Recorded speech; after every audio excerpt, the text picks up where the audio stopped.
ముఖ్యమంత్రి అయిన తర్వాత జగన్ ఇచ్చిన హామీలన్నీ పూర్తిగా అమలు చేశాడని మీరు అనుకుంటున్నారా? జగన్ ఇచ్చిన హామీలన్నీ అరకొర హామీలే అన్ని. ఆ నవరత్నాలు పెట్టాడు, నవరంధ్రాలు అయిపోయినాయి. తర్వాత వచ్చే ఆయన మాటల్లో ఏం చెప్పాడంటే, రామరాజ్యం మీరు చూసిండరేమో, నేను అంతకు మించిన రాజ్యాన్ని నేను తెస్తా అని చెప్పి ఆయన ఫస్ట్ లో పాదయాత్రలు మాట్లాడడం జరిగింది. ఇకపోతే ఈరోజు మేమైతే హిట్లర్ రాజకీయం రాజ్య పరిపాలన మేము చూడలేదు, కానీ హిట్లర్ను మించిన పరిపాలన ఇప్పుడు మేము చూస్తున్నాం అని మేము అనుకుంటున్నాం. చాలా దారుణమైన పరిస్థితి, అంతా రాజ్యాంగం నడుస్తుంది. కాబట్టి ఆయన మాట వేరు, తీరు వేరు. మాట తప్పను మడమ తప్పను అంటాడు. ఆయన మాట తప్పడం, మడమ తిప్పడం మా పులివెందుల నుంచే స్టార్ట్ అయింది. పేదలకు సంక్షేమ పథకాలు ఇస్తున్నా అంటున్నాడే, ఇంకేం సంక్షేమం ఇస్తాడు? 4.5 సంవత్సరం అయిపోయి ఇప్పుడు ఎలక్షన్లో నోటిఫికేషన్ వస్తుంది. ఇంకా ఏం చేయగలుగుతాడు? ఆయన మాయ మాటలు కూడా రాష్ట్రంలో ప్రజలు ఎవరు నమ్మేట్టుగా లేరు. ఆయన ఎంత మోసం చేశాడో, రాష్ట్రాన్ని ఎంత దివాలా తీయించాడో, ఒక పరిశ్రమ లేదు, ఒక రాజధాని లేదు, రాష్ట్రం అధోగతి పాలైపోయింది.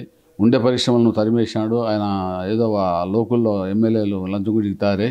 కాబట్టి ఈ రాష్ట్రం అభివృద్ధి చెందే పరిస్థితి లేదు, ఆ పరిస్థితి దర్దాపులో లేదు. ఈసారి ఆయన పార్టీని రాష్ట్ర ప్రజలు బంగాళాఖాతంలో కలుపుతారు. ఇప్పుడు ముఖ్యమంత్రి అయిన తర్వాత జగన్మోహన్ రెడ్డి తన సొంత నియోజకవర్గంలో వేంపల్లిలో ఈ 4.5 సంవత్సరంలో ఏ రోజన్నా ప్రజల దగ్గరికి వెళ్ళి ప్రజల సమస్యలు అడిగి తెలుసుకున్నాడా? ఆయన వచ్చేది క్రిస్మస్ పండగకు, వాళ్ళ తండ్రి బర్త్డేకి, వర్ధంతికి వస్తాడు. ఆ వచ్చిన రోజు కూడా పరదాలకు మాటను వచ్చి పరదాల చాటున వెళ్ళిపోతున్నాడు. కనీసం వాళ్ళ పార్టీకి సంబంధించిన కొంతమందికైనా కానీ అపాయింట్మెంట్ ఇచ్చే పరిస్థితిలో ఆయన లేడు. మరి ఆయన కారణం ఏందో అదేదో మనకు తెలియదు. ఒకనొక దశలో వేంపల్లికి వచ్చాడు. వేంపల్లిలో హై స్కూల్లో ప్రోగ్రామ్ జరిపారు.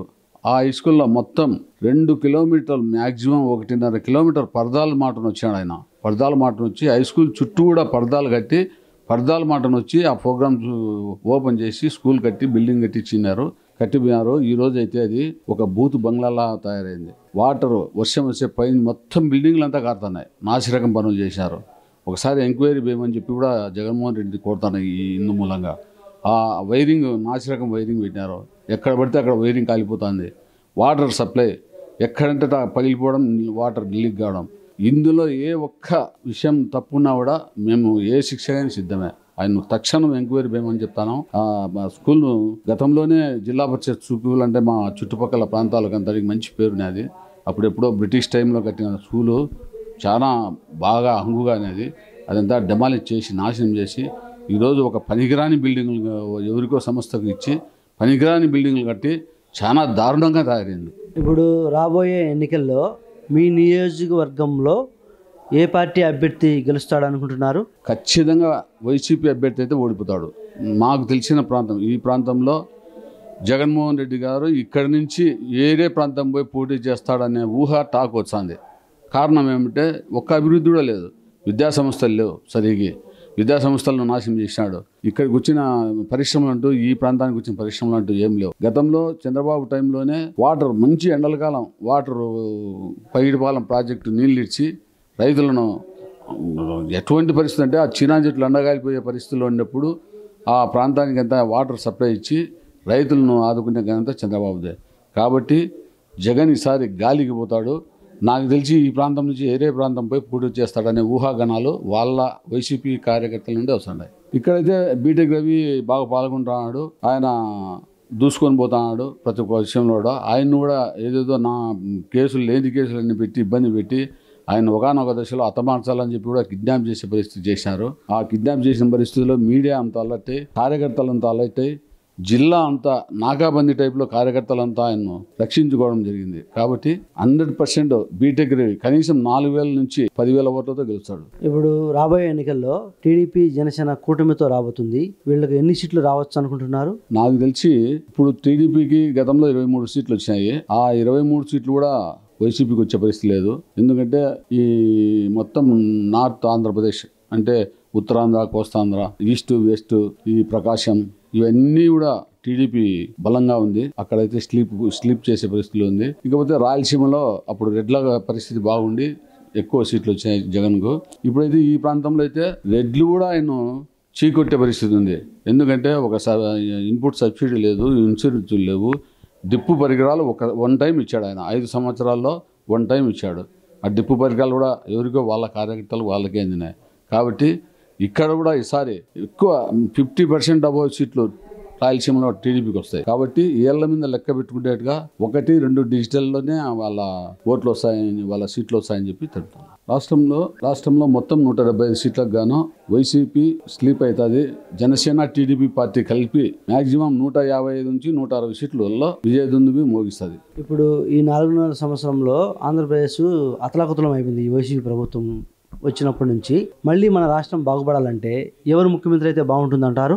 ఇప్పుడైతే పూర్తి నాశనం అయిపోయింది. గతంలో చంద్రబాబు గారు కలిసి ఉమ్మడి ఆంధ్రప్రదేశ్ ఉన్నప్పుడు హైదరాబాద్ ఎంత డెవలప్ చేశాడో, ఆయన ఒక విజన్ ఉన్న నాయకుడు. 100% చంద్రబాబు గారు వస్తేనే మళ్ళీ ఈ రాష్ట్రానికి జవసత్వాలు వస్తాయి, ఈ రాష్ట్రం మెరుగవుతుంది. అంతకు తప్ప ఇంకా ఎవరు ముఖ్యమంత్రి అయినా కూడా చాలా కష్టమే.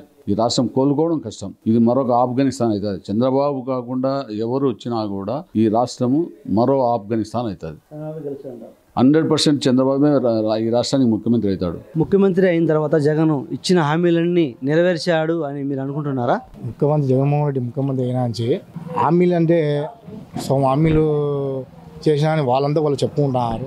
కానీ ప్రజల్లో ఉండే హామీలు అనేది ఏం లేదు. ఏ హామీ చేసినామనేది ఒకటి కూడా చూపించం లేదు. వాళ్ళైతే హామీలు చేసినాము అనేది చెప్తున్నారు, కానీ హామీలు అయితే చేయడం ఏం లేదు. జగన్మోహన్ రెడ్డి వచ్చి ఆంచి అన్ని అరాచకాలు తప్ప మిగతాడు అయితే ఏం లేదు. హామీలు ఎక్కడ ఉన్నాయి అనేది చూపించడం మేము అడుగుతున్నాము. హామీలు అయితే ఏం జరగలేదు. రాబోయే ఎన్నికల్లో టీడీపీ జనసేన కూటమితో ఎన్ని సీట్లు రావచ్చు?